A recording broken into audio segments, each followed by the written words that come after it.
evangelizadora de la mitad del orbe, martillo de herejes, espada de Roma. Atacaron al Perú, al que de alguna manera se le impuso la independencia. El liberalismo es el enemigo de la civilización cristiana. Es una cuestión en la que las logias se emplean a fondo. En vez de acordarse de la madre de uno, pues le llaman fascista. Ricardo Palma tiene una tradición fantástica que se llama el godo maroto. En el 2023 tuve la oportunidad de entrevistar al doctor Miguel Ayuso, destacado jurista español, catedrático de la Universidad Pontificia Comillas de Madrid y uno de los principales representantes del carlismo y del tradicionalismo hispánico. Miguel Ayuso regularmente visita el Perú para dictar conferencias y reunirse con sus amigos, los principales constitucionalistas del país. Sin embargo, no suele dar entrevistas, por lo que fue un verdadero lujo poder conversar con él de hispanidad, de leyenda negra, de carlismo, de su oposición al liberalismo y también al conservadurismo y de la confusión entre hispanidad y fascismo. Aunque discrepo de sus posiciones contrarias al liberalismo y a la batalla cultural y sus críticas a intelectuales como Jesús Huerta de Soto y Francisco José Contreras, considero sumamente interesante escuchar a Miguel Ayuso por la erudición y la elocuencia con la que expone sus ideas. Vamos con la entrevista. Evidentemente significa una especie de etos de los pueblos hispánicos, una especie de conjunto de características culturales, morales, que corresponden con el modo de ser del pueblo hispánico. El término hispanidad surge en el siglo XX, y surge en realidad más o menos en el decenio, en la década de los años 30 del siglo XX. Y no se trata de entrar en erudición. ¿Quién lo utilizó por primera vez? Porque sí, tiene que ver con la Argentina, pero tiene que ver con autores españoles en la Argentina. ¿De dónde viene la extensión y la difusión y la fama del término hispanidad? Yo creo que viene de un sacerdote español que estaba en la Argentina, vasco por más señas, Zacarías de Vizcarra y Arana, que es el que, digamos, utiliza el término en un sentido consciente. De allí lo toma fundamentalmente Ramiro de Maeztu, que es embajador de España en la Argentina en aquel periodo y que luego a la vuelta a España se encuentra con la caída de la monarquía liberal a la que él había servido y la proclamación de la Segunda República. Y allí fundan la revista Acción Española con uno de quienes fueron mis maestros, Eugenio Vegas Latapié, y empieza a escribir una defensa de la hispanidad. Esa obra es capital. Luego, en un momento posterior, un discípulo de Ortega, llamado Manuel García Morente, un importantísimo filósofo que fue decano de la Facultad de Filosofía de la Universidad de Madrid, que era un kantiano y un agnóstico, no un izquierdista, no un rojo, pero un agnóstico, se convierte durante la guerra y da unos cursos en la Argentina también que se llaman Idea de la Hispanidad.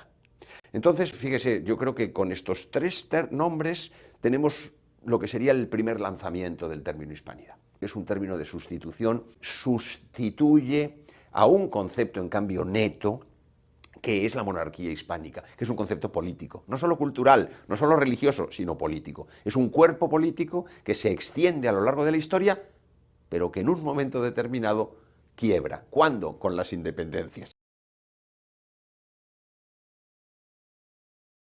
El fascismo es un fenómeno moderno, es un fenómeno revolucionario, es un fenómeno laico, es un fenómeno izquierdizante, es un fenómeno socialista. Eso es el fascismo en su origen. Surge en Italia. Hay que tener en cuenta que el filósofo de cabecera de Mussolini era Giovanni Gentile, que era una persona a la que son aplicables todas las cosas que acabo de decir. Hitler le da un toque personal, racista, que nos lleva a otro camino ya, y luego se llama a veces fascismo a otras cosas que no lo es estrictamente. Yo creo que el fascismo es un tema ya histórico.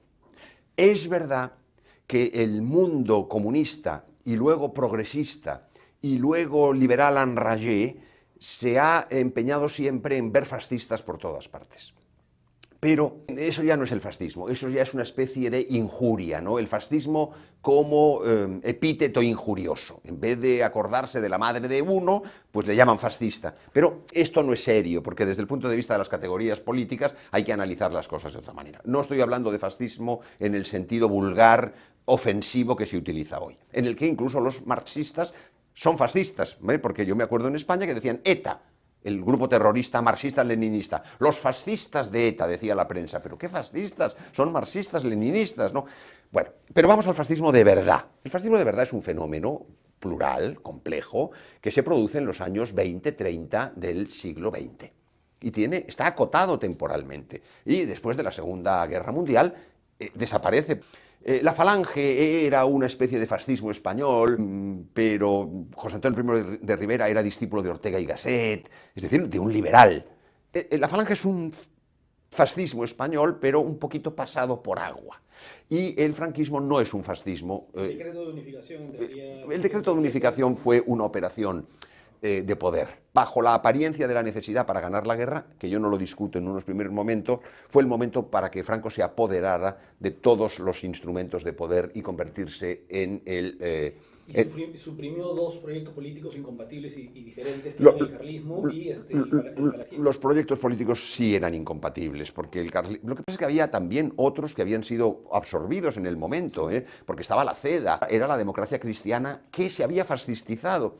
Es que esta es otra, en esos años que haya una especie de atracción por ciertas formas de lo que era el fascismo es normal, porque era la moda del momento. La hispanidad no es sino una traslación de la vieja monarquía hispánica sin la dimensión política, que a mí me gustaría que se fuera cada vez más recordando, porque eso es lo que convierte a la hispanidad en una posibilidad de futuro, que es comprender que no solamente es algo de naturaleza religiosa, de naturaleza cultural, sino también de naturaleza política, que la hispanidad requiera una encarnación política. El fascismo y la hispanidad son dos fenómenos que no tienen nada que ver. Nada que ver, el fascismo es un fenómeno moderno, europeo, y europeo en el sentido que utilizaba Elías de Tejada, es decir, revolucionario, anticristiano. Es lo que dijo Pío XI por otra parte, sin verlo desde la hispanidad, pero es lo que dijo Pío XI en Non abbiamo bisogno, y yo creo que empeñarse en las mixturas fascistizantes con los elementos de hispanidad es estar en un momento que no existe, pero que además desde el punto de vista conceptual es errado. La revolución liberal entra a través de una usurpación dinástica.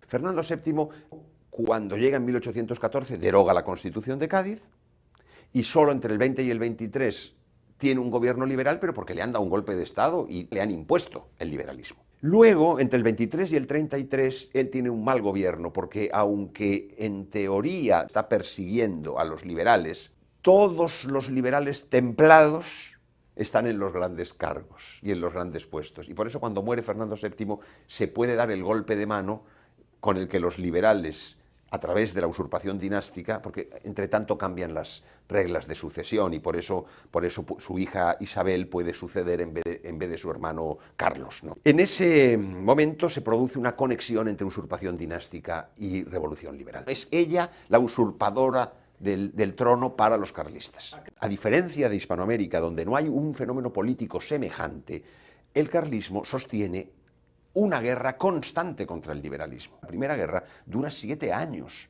entre 1833 y 1840, y que solo la traición militar de un general que había sido además Ayacucho, Maroto, Espartero es del lado liberal, pero del lado carlista, Maroto es un traidor. Ricardo Palma tiene una tradición fantástica que se llama el Godo Maroto, que cuenta cómo el mariscal Castilla le dicen que viene de Chile un buque, le pasan la lista de los que van a desembarcar, era carlista el hermano de Castilla, y entonces él conoce que Maroto es el traidor que ha traicionado a su hermano. Pues esta es una historia preciosa. Entonces el carlismo tiene una guerra primero de 7 años, luego tiene una segunda guerra, sobre todo en Cataluña, en los 40, tiene una tercera guerra en los 70, en la que Carlos VII reina en una parte de España.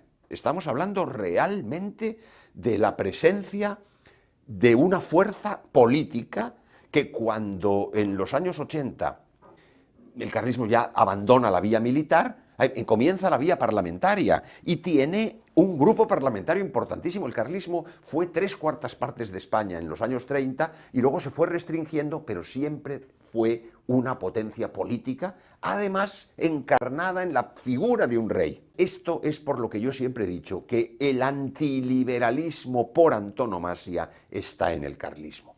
Que hubo figuras individuales que en un momento de su vida se convirtieron al antiliberalismo sin entrar en el carlismo, es verdad. Donoso Cortés es el caso más significativo. Él era un liberal, se convirtió, se hizo antiliberal, pero nunca dio el paso de servir al carlismo. Él había sido embajador de la reina Isabel en París. Era muy difícil, un aristócrata extremeño, era difícil ese cambio. Pero el carlismo efectivamente es la entraña del antiliberalismo. La revolución liberal a lo largo del tiempo conoce dos franjas, también en América, la franja conservadora y la franja progresista, pero ambas liberales. ¿El liberalismo doctrinario y el liberalismo democrático? Todavía democrático no, se llama progresista, democrático lo será ya entrada la década de los 60, cuando se empieza a introducir el sufragio universal. Hay que tener en cuenta que en los primeros decenios, en general, lo que se impone es el liberalismo doctrinario a través del sufragio censitario. Es decir, se trata de la oligarquía. Como al mismo tiempo se han producido las desamortizaciones de los bienes eclesiásticos y de los bienes comunales, las desamortizaciones lo que habían creado era una clase propietaria al servicio de la revolución liberal. Esa es la gran maniobra. Esa clase propietaria al servicio de la revolución liberal inicialmente está excomulgada porque han comprado bienes de la Iglesia, pero pronto se levantan las excomuniones. Y entonces esas clases que eran los liberales progresistas, una vez que ya son propietarios, se convierten en los liberales conservadores. El mundo conservador tiene siempre una veta anticatólica que luego, andando el tiempo, los católicos que habían sido tradicionales y que habían sido marginados por el régimen liberal no encuentran otro acomodo que con los conservadores. Esto puede ser acertado o desacertado, esto lo podríamos discutir, pero es lo que ocurre. La guerra cultural es una pseudoguerra porque se hace en general a partir de la aceptación de las categorías, de los espacios y de los medios que pone el enemigo. Entonces, menuda batalla o menuda guerra cuando uno acepta las reglas del juego del enemigo, pues está vencido. Y el marxismo cultural es también un cuento chino, porque en realidad toda la ideología del 68, como usted dice, o del post-68, ahora cuando terminemos le voy a regalar un libro mío sobre el tema, no es marxismo. O mejor dicho, en cuanto se tipifica como cultural, se está diciendo que es otra cosa. ¿Y qué es el marxismo cultural? El liberalismo colectivizado, colectivista, radical. Eso es el marxismo cultural, es el liberalismo radical, y eso es el 68. Cuando se habla siempre de marxismo cultural, lo que se hace en general es desviar el foco de donde está el verdadero enemigo de esa batalla de la que usted habla, que es el liberalismo. El liberalismo es el enemigo de la civilización cristiana. El socialismo y el marxismo son subproductos de la misma, de naturaleza reactiva o de naturaleza profundizadora, pero son subproductos. Si no comprendemos que el enemigo es el liberalismo, estamos jugando siempre al servicio de los poderes dominantes, que tienen un interés muy grande en que se siga hablando de marxismo, de comunismo, y no de donde está la verdadera entraña de la batalla, esa sí verdadera de hoy, que es el liberalismo y su radicalización. Pero se habla de neomarxismo por la adecuación que se hace a partir Sí, de sí. teóricos que son que tienen una perspectiva marxista y por tanto antiliberal. Sí, Entonces, pero que se hable de neomarxismo no quiere decir nada. Es decir, que ha habido un momento en el que lo que era un análisis de las estructuras de los modos de producción se sustituye fundamentalmente a través de Gramsci, pero luego de Althusser y de los neomarxistas. Todo eso está muy bien. Pero ¿cuál es el espíritu que está detrás de todo ese neomarxismo y de toda esa revolución 68ista? ¿Qué es lo que está detrás? El liberalismo. acá, si hubiera tiempo, sería bastante interesante conversar, por ejemplo, las perspectivas que tendría, por ejemplo, otro constitucionalista español que es José Francisco Contreras. Es un liberal de la peor especie. Pero no, es un liberal de la peor especie porque incluso construye la explicación de lo que ha sido, digamos, aspectos de la civilización cristiana como precursores del liberalismo, que es el colmo. Es decir, al final resulta que el liberalismo es el momento cumbre de la historia de la humanidad, como si fuera la encarnación del verbo. Y todo lo bueno que hay antes es preparatorio de esa gran eclosión. Hombre, por Dios. ¿Y qué diría de Huerta de Soto, que habla de los escolásticos precursores del liberalismo en lo económico? Eso ya es un tema muchísimo más específico, equivocado también, porque la filosofía de la segunda escolástica está basada todavía en los principios de Santo Tomás de Aquino, el principio del orden. Es verdad que hay algunos puntos en los que hay evoluciones interesantes, algunas cuestionables. En el padre Suárez se han cuestionado algunas cosas, y yo creo que con razón. Lo que creo que es injusto es cuestionar por parte de quienes se oponen al liberalismo toda la segunda escolástica como protoliberal. Y claro, cuando esto se utiliza en sentido elogioso, es muchísimo más indecoroso desde el punto de vista intelectual, porque se trata de lo contrario. La escolástica es una continuidad esencial del viejo pensamiento tomista, con algunas aperturas, quizá a veces equivocadas, en otras ocasiones no, porque son aplicativas a realidades nuevas de principios antiguos, pero decir que eso es protoliberal, que eso es el origen del liberalismo, es, de nuevo, pretender que el liberalismo es el bien y que todo lo bueno que ha habido es preparatorio del liberalismo. La leyenda negra va referida a la conquista, evangelización e institucionalización de la presencia de los castellanos en el ultramar. La leyenda negra, como es sabido, tiene un origen anticatólico, y yo creo que esto es lo que es necesario observar. Por ejemplo, en la literatura más reciente, que empieza a oponerse a la leyenda negra y a reivindicar la conquista y la evangelización posterior, etc., hay veces que se maquilla o se pone entre paréntesis o no se comprende el elemento nuclear que es de odio a la fe católica. Yo creo que esto, los holandeses, los ingleses, los protestantes, es la cultura protestante que se opone a la cultura hispánica por católica. Es verdad que la monarquía hispánica era la encarnación política del catolicismo, aparte de lo que es la Iglesia de Roma, claro está, pero la Iglesia no se vincula a una nacionalidad, sino que por el contrario está por encima. Pero como potencia política fue la monarquía hispánica la que encarnó, ¿no?, esa famosa frase de Menéndez Pelayo, ¿no?, evangelizadora de la mitad del orbe, martillo de herejes, espada de Roma, cuna de San Ignacio, espada de Roma. A veces contra Roma, porque la línea política del papado fue muy profrancesa y en muchas ocasiones muy antiespañola. Entonces, ahí tenemos un elemento que a mi juicio es muy importante tener en cuenta. La leyenda negra tiene una base de odio teológico y se transfiere desde el punto de vista político a la monarquía hispánica por ello. Porque no es que el mundo hispánico tuviera algo especialmente odioso para el resto de los países, sino su carácter católico militante y también otra cosa, el éxito.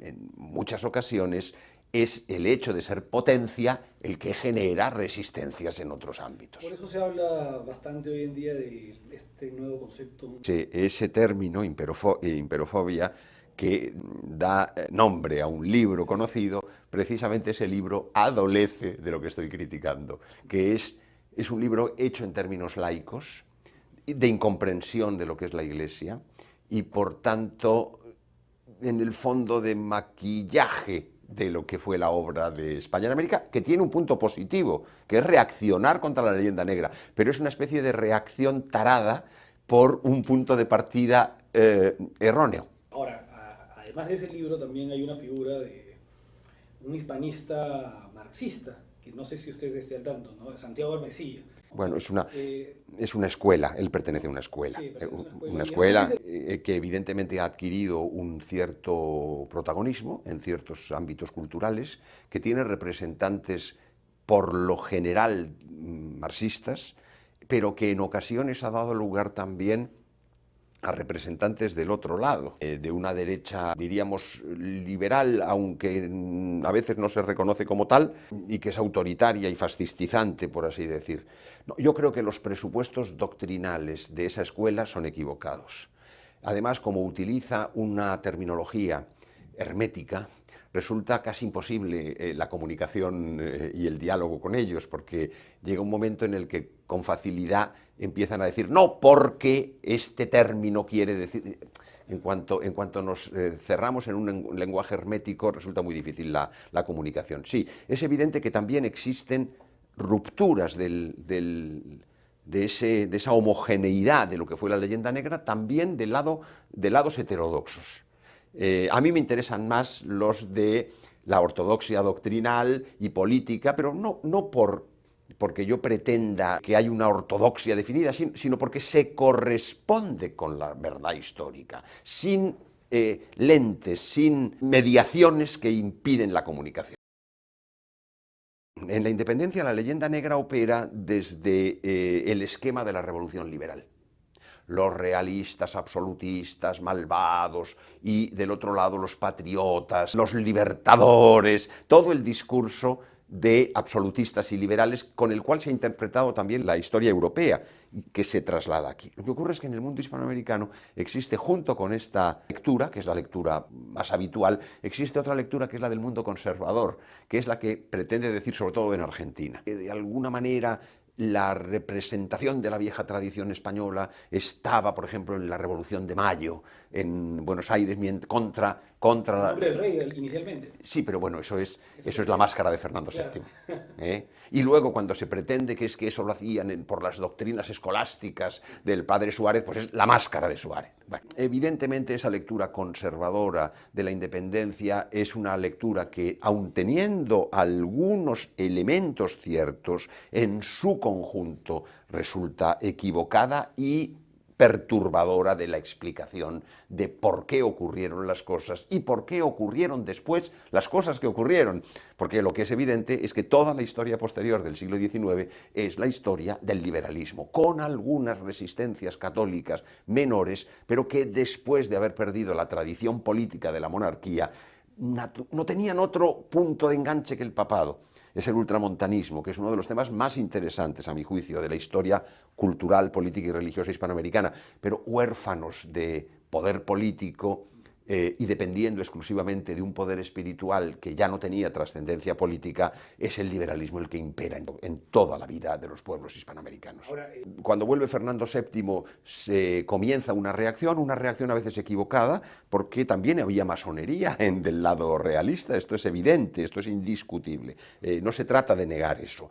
Esa reacción prácticamente en todas partes tiene éxito, quitando en el Río de la Plata. El Río de la Plata prácticamente después de 1810 se ha perdido.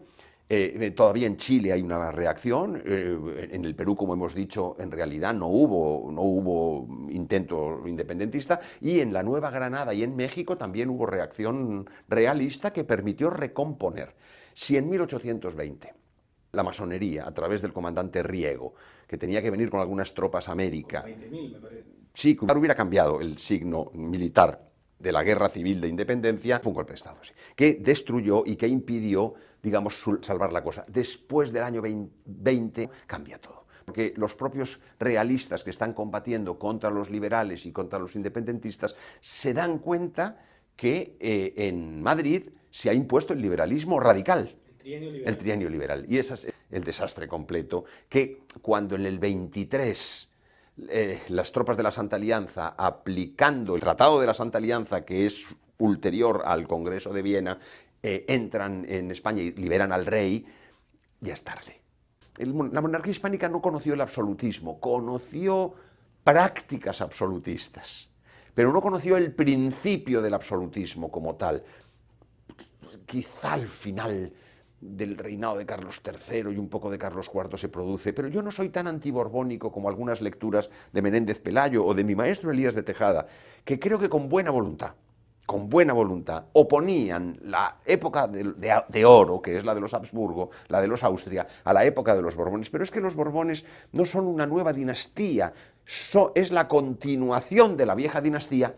Es verdad que a través de príncipes que habían crecido en Francia, pero hijos y nietos de infantas españolas. ¿Y quién transmite las pautas de convivencia y de cultura en las familias? Más bien las mujeres que los hombres. De hecho, hay una tesis en la historiografía francesa que subraya que lejos de haber habido un afrancesamiento en España, lo que se había dado era una hispanización en Francia a partir de la presencia de las infantas españolas. Pero, concepto de sustitución, después de la independencia, lo que se ha producido es una herida enorme. Evidentemente hay un interés de Inglaterra que está detrás de todo, evidentemente es una cuestión en la que las logias se emplean a fondo. El mundo inglés tuvo una serie de planes que han ido emergiendo a lo largo del tiempo y que se han ido sabiendo a través de los distintos investigadores. El plan más conocido es el plan Maitland, pero ese es un plan de alguna manera ya táctico, porque hay un plan estratégico antes,